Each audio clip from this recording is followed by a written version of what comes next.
Hey guys, thanks for tuning in to another video on ForgottenWeapons.com. I'm Ian McCollum, and I'm here today in Karlovac, Croatia at the HS Produkt factory, where we are continuing our look at the developmental track of what would eventually become the VHS-2, or as it's known in the United States, the Hellion.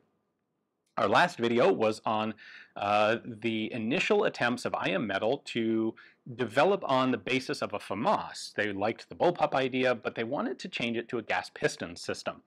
Today, we're looking at one of the two developmental projects that followed the FAMAS experimentation at IM Metal, and this one has a bit of influence from the Israeli Tavor. Now, the reason for that is in about 1997 or 1998, the Croatian army gave serious consideration to adopting the Tavor. But part of the deal was going to be that it needed to be manufactured domestically under license. Having just undergone arms embargo and a war for its own independence, Croatia had an understandable desire to maintain domestic small arms production.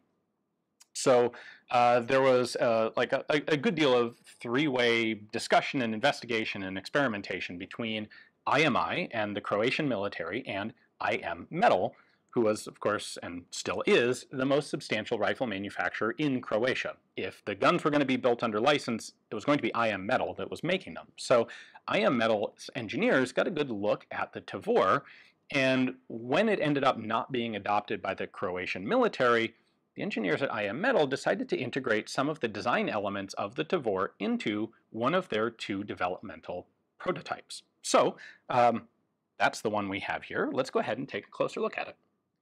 Okay, first off, we have to talk about this bipod because it is both extremely cool and a really terrible idea at the same time.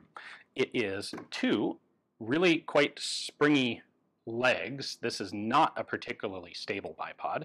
They are mounted to the front strap of a very Tavor-like pistol grip.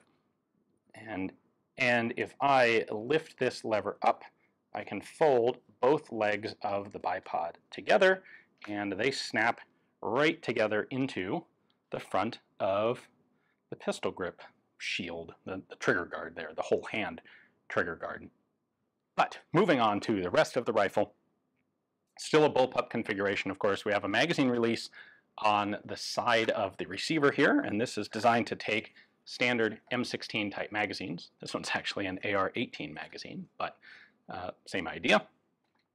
We have a full hand trigger guard, as you already saw, and the grenade launcher is not really a removable part of the action. One of the really cool things here is that the grenade launcher controls have been integrated completely into the receiver of the rifle. So in order to open it, we have a latch right here.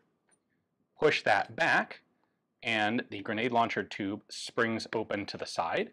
Here's the spring around the barrel. This is actually something you have to watch when you reassemble the gun, to hook this coil spring under the upper handguard there. So you load a grenade in from the back and then snap it shut. And then the firing controls are built into the receiver, like I said. So this is the cocking lever for the grenade launcher. You pull that back, and that's the striker that will fire a grenade. This is the grenade trigger. So a lug on the side that you pull down, and kaboom, that's what actually fires a grenade. So you don't have a second trigger guard hanging out here under the rifle somewhere, or some sort of linkage trying to connect it to the main trigger. I think this is a pretty cool setup if you're sure that you actually want a grenade launcher on every rifle. We're still talking about a period here where iron sights were the predominant sighting system on standard military rifles. People were starting to issue optics, but they weren't as ubiquitous as they are today. And so this still has a FAMAS style carry handle with a rear sight in the back. Those rear sight parts are missing on this particular example. This is, remember, a prototype. And we have our front sight up here. There are a lot of bits of rail on this rifle, and it's a little bit unclear what they're all meant for. Although I suspect back here you have rails that are probably intended for grenade launching sights, since there is a grenade launcher built into this.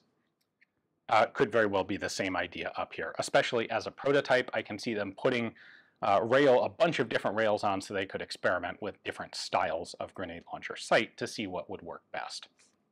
We have a selector lever on the back of the rifle here, so safe, full, and semi. very simple. And a non-reciprocating charging handle located on the left side. So for a right-handed shooter, that's going to be nice and convenient. In order to disassemble this, we just have 2 pins to pop out. There's the front one.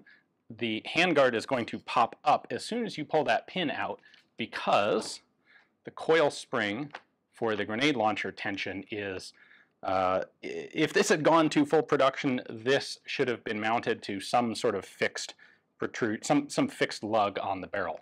But at this stage of development, it's just pushing directly on the handguard. So that's going to pop up there. Then the second pin is right here in the back. Pull that out. And now, there we go. We can lift the upper the upper receiver element off.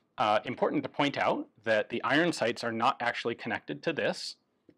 The sights are here and here fixed solidly to the barrel. So you don't have to worry about those 2 front and rear pins or the somewhat flexible plastic of the upper here impacting your zero. Yes, you'll have grenade launcher sights mounted on this, but the grenade launcher sight is a much less precise sort of thing. You're not trying to maintain 1 minute of angle accuracy on high explosive grenades. So the charging handle is right there. It's just a lever that's going to pull back on this, which is your dual recoil spring system. So that comes back like so. So the system is a bit frozen up right now, but I can sort of demonstrate it. You have a gas block here, and then this center tube right here, this is actually a short stroke piston. So when the gun fires, this center tube is going to move backwards, and it is going to impinge on the bolt back here. You can see it actually nests inside the bolt. It's going to kick back, and that's going to provide enough inertia for the bolt to cycle backward and eject the empty cartridge far enough to come forward and pick up a new cartridge. The fire control group is basically a self-contained assembly back here. There is a connection up to the trigger right there. So when I pull the trigger, I'm pulling a wire forward. You can see it moving there, and that's what's actually going to pull the sear and release the hammer. And then we've got our selector switch right there.